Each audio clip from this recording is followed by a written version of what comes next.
আমার ছেলে তাই শুনলো আমার কথা।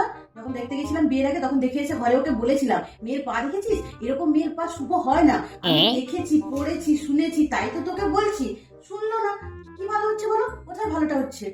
আমার বিয়ের সময় পুরোহিত মশাই তো আমার পা দেখে অবাক। শ্বশুর মশাইকে ডেকে বলেছিলেন, আপনার তো ভাগ্য খুলে গেল, এতে একদম লক্ষ্মী পা, লক্ষ্মী নিয়ে যাচ্ছেন, সব শুভ কাজ হবে। আমি তো তবে থেকে আমার পা লুকিয়ে রাখি, যদি নজর লেগে যায়।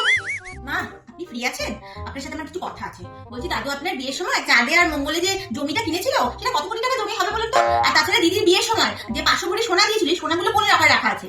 আর ওই যে নিউ টাউনে যে 5 কোটি টাকার যে বাংলো ছিল না, ওটার অ্যাড্রেসটা একটু বলুন, আমি তাড়াতাড়ি লিখে ফেলি। আর আপনাদের যে থার, বিএমডব্লিউ, মার্সিডিজ, জ্যাগুয়ার এগুলো যেখানে রাখা আছে না, ওখানকার পার্কিংটা কোথায়, আমাকে তাড়াতাড়ি বলুন।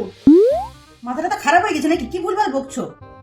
কেন মা, আপনার পা তো কত শুভ, আর আমি যেগুলো বললাম এগুলো তো সামান্য জিনিস, এগুলো কিছুই না। আপনার কাছে আরো অনেক জিনিস আছে, আমি জানি। আপনি দেখাচ্ছেন না, নজর লেগে যাবে বলে, তাই না?